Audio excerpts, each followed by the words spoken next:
Can Chelsea go on to do the unthinkable and beat Newcastle, St James's Park tomorrow, 12 p.m.? Welcome back to From the Shed and welcome back to the channel. If you're new, please make sure you subscribe. Smash that subscribe button as you watch this video. And if you're an old viewer, thank you for returning.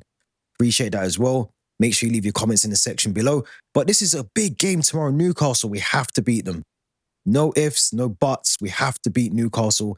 It is going to be a tricky game. Now, we've scored 11 goals in our last 5 matches, unbeaten in 5 across all competitions.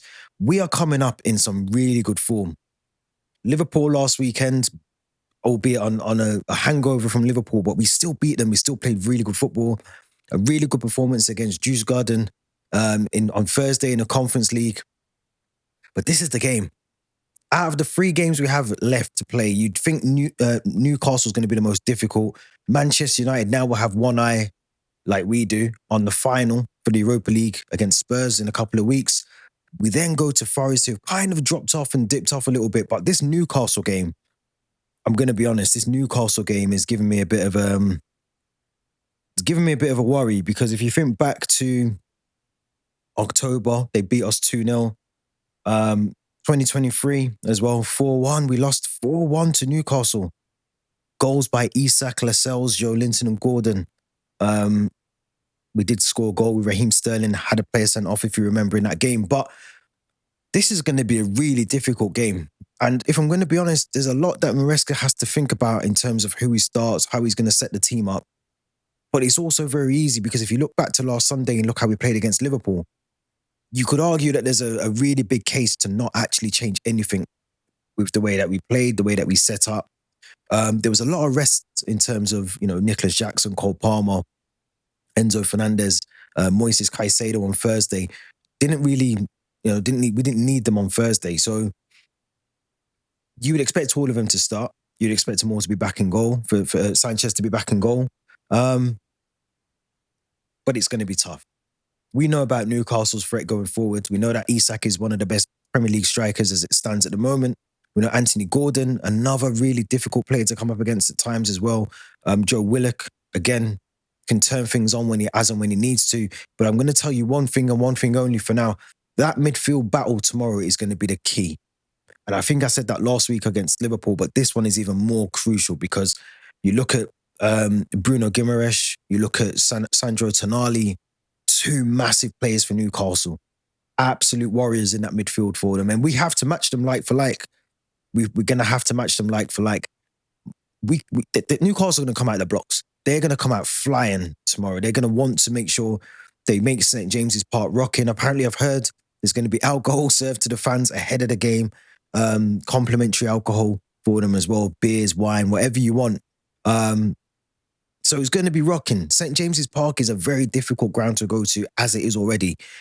But things are at stake now. We have not just the Champions League, the Conference League final coming up. We have theoretically 3 Premier League finals. Newcastle, Man United and Nottingham Forest. This is the first one. This is the massive test for us. And Eddie Howe will set this team up to play very attacking, direct football. Guimaraes, Willock, Livramento, Trippier, Dan Burn and Fabian Schär as the centre-backs. We know how good they're going to be and how poor we've been. How poor we've been aerially. You think back to the goal from Van Dijk last Sunday, just how bad we are from set pieces. And that's the worry for us. You look at the height in their team, Isak, Harvey Barnes. They've got some good players. Now, Lewis Hall's out injured for them. Matt Targett's injured. Joe Linton's injured. Jamal Lascelles is injured. We already know about our injury records that Christopher Nkunku, I think, is still going to be potentially out for this game. He wasn't on the bench on Thursday. Amari Kellerman is out with a hamstring injury. We also know that Wesley Fofana potentially will be out for the remainder of the season. Mark Gu could potentially be on the bench. We don't know about that one. Of course, he's missed a lot of football, so I doubt he's going to get much game time. But Maresca has to get this spot on. He has to get it spot on. And I'm going to be honest, I actually wouldn't change my lineup. And I would not change the lineup from last Sunday. Caicedo dropping into that midfield worked last week. Lavia controlling things in midfield with Enzo pushing higher up the pitch. It worked. It absolutely worked. A dream. And there's an old motto that my mum used to say, why, if it's not broken, don't fix it. If it's not broken, don't fix it. Just leave it as it is. And I think that's what we've got to do. Now, massive, massive moments will be made. I think Cole Palmer, I think he's second in the league of chances created, has to do the same of that again. You know, he got his penalty against Liverpool last Sunday. He wasn't started on or featured on Thursday, but he has to do something in this game tomorrow. He has to turn a switch, get back to the form that was having us all talk about him as one of the best players in the Premier League. He has to start doing that tomorrow because it's going to be difficult. He's coming up against Fabian Schär, Dan Burn, two good centre backs. I'm assuming it'll be Livramento potentially on the left, Trippier on the right. So our wide attackers, Neto, Madueke, are gonna have to be switched on. They're gonna find it a lot trickier coming up against Trippier and Livramento. You know, Tsimikas was okay. You know, you could get past him pretty easy. Trent, we know Trent likes to get forward, and Noni Madueke had a field day last night. But this is going to be a different story tomorrow. Now, I'm hoping Maresca doesn't change things drastically. Maresca's got a habit of changing things in the lineup that he doesn't necessarily need to change. I wouldn't change anything. I would literally roll out the same team that played against Liverpool because it worked. Now, there's a massive thing around how do you fit Reece James into this squad, because I do feel that Reece James, you know, played a lot of football on Thursday. We know that he can only play one game a week. This is probably going to be the time where we kind of have to either adjust his playing time so he plays 2 games a week, which I don't think will happen. I think we'll see Caicedo playing in that right back, but almost inverting predominant most of the time tomorrow. But we have to understand that if we want Reece James fit for next season, Maresca's probably doing the right thing by staggering his minutes and allowing him to just play, you know, against a Legia Warsaw or whoever it is in the Conference League, and just give him maybe 10, 15 minutes in the Premier League. That's probably how it's going to be for the next 3 games.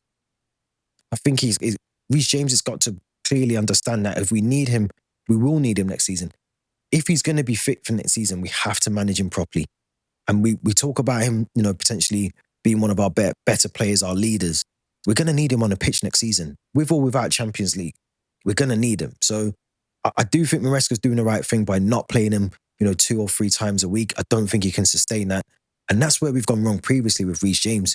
If you think back to Graham Potter, Maurizio Pochettino, Frank Lampard, Thomas Tuchel, all of them have always rushed him back from his injuries.